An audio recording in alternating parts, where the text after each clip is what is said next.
You see these lens adapters here? Well, these are part of the reason why I'm not broke. And by buying these, you'll probably save thousands of dollars. So let me introduce you to these lens adapters from K&F Concept. If you're unfamiliar with what a lens adapter does, basically it allows you to take a lens from one company and put it onto the camera of another company, say Nikon to Canon or Sony to, I don't know, Lumix or something like that, and allows you to use those two together.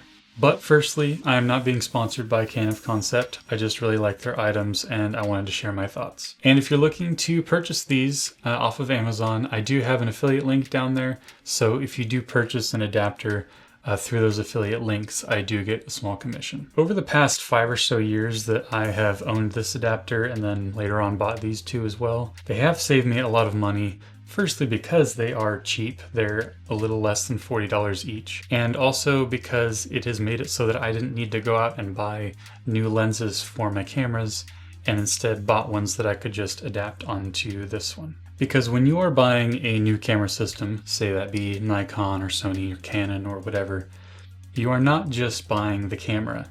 You're now needing to get batteries for it, you're needing to get, lenses, and all those other things that really add up in your wallet.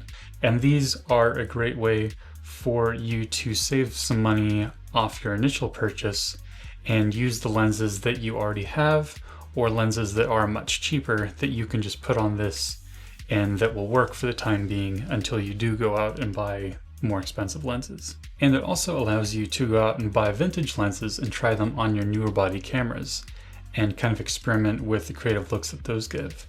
Most of my lenses are inherited or given to me, and they are vintage lenses, so it has saved me a lot of money over the years because I've already had a full set of lenses without needing to go out and purchase them. And there's a lot of cool little artifacts and styles that these lenses give that you may not necessarily get with newer lenses made today. So let me introduce you to what lens adapters I have. This first one I bought when I bought my Fuji X-T30.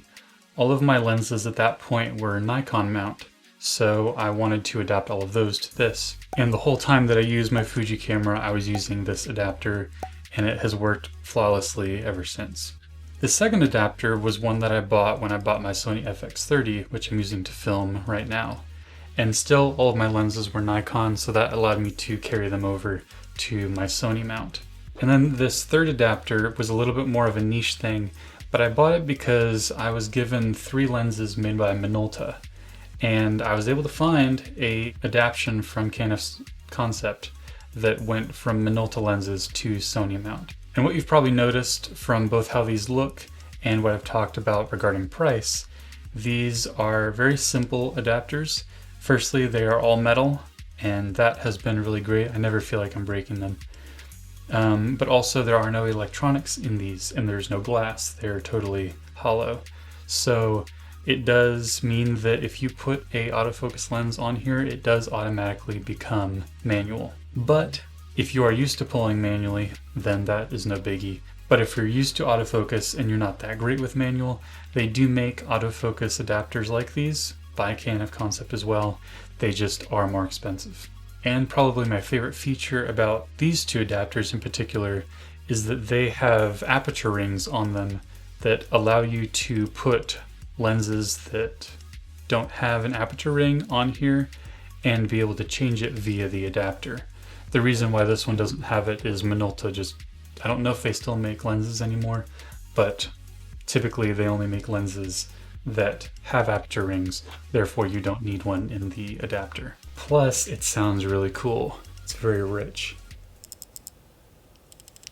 And because these have the aperture ring on them, it's actually a very fast way to change your f-stop in the middle of a shoot if you're needing to, because your hand is already on the lens most likely, and it's a very fast adjustment to just go and it's, I find, much more convenient than flipping a switch on your camera. But you may be wondering, because these don't have glass in them and they're totally hollow, and they are effectively pulling the lens further away from the camera, is that affecting the amount of light that goes to the sensor, and also does it change the focal length of that lens? I would say no to either of those questions. I have, even if there's just a slight change, I have not really noticed any focal length difference. If I put on a 50 natively, and then I put on a 50 with this, there's maybe like maybe one or two, maybe it becomes like a 51 or a 52, but it's very minuscule. And it's never affected me in the real world. And in terms of light loss, I also have not found that it makes me lose any light. And what's really cool is that vintage lenses are not expensive at all. I think this 51.8 goes for like maybe 50 bucks or something like that. Like you can get lenses really cheap online or maybe in stores like at a pawn shop or something like that. And the fact that you can get a lens, that's 1.8 and will go onto your camera for less than $100 with this and the adapter included is pretty clutch, and you really save a lot of money doing that. And another lens that I really like to adapt onto my various camera bodies is a 60mm 2.8 macro lens. This thing can go stupid close to whatever you're focusing on, and going out and purchasing a new macro lens just doesn't really seem that practical because normally you're not going to use autofocus. So you can go out and buy a lens like this for whatever it's worth, 200, 100, something like that, and adapt it onto your lens, and all of a sudden adapt it on your camera, and all of a sudden you've got some really cool shots for very cheap. But do I have any cons with these?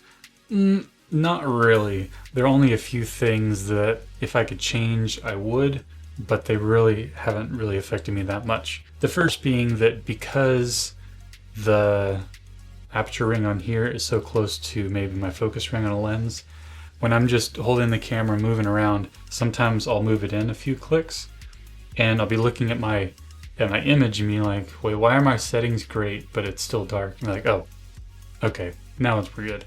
It just, because this aperture ring is pretty easy to move, that does make it so that sometimes I will shift it accidentally. The second thing is, speaking of aperture ring, there are only 1, 2, 3, 4, 5, 6 really placements that this aperture ring clicks to versus quite a bit more on actual aperture rings on the lens. But you can kind of squeeze the difference and carefully adjust it so that it maybe is in between the two clicks that happen in this ring.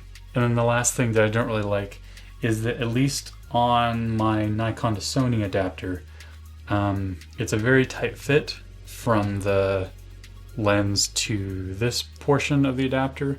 So when I'm putting it on, let's say with this Nikon 50, I can put it on, but then if I'm using it, it is a little snug and I'd rather it not be super tight. So yeah, anyway, that's really all I have to say about these adapters. And like I said, if I were to go back and do it again, I definitely would. These adapters have just proved really useful. They've saved me a lot of money. Their build quality is great. I don't know, I really don't have any complaints apart from the small ones that I talked about earlier. So hopefully you liked this video, and if you did, go ahead and check out my other videos that I have that are usually just talking about budget variations of film gear. So that's about it. I'll see you in the next video.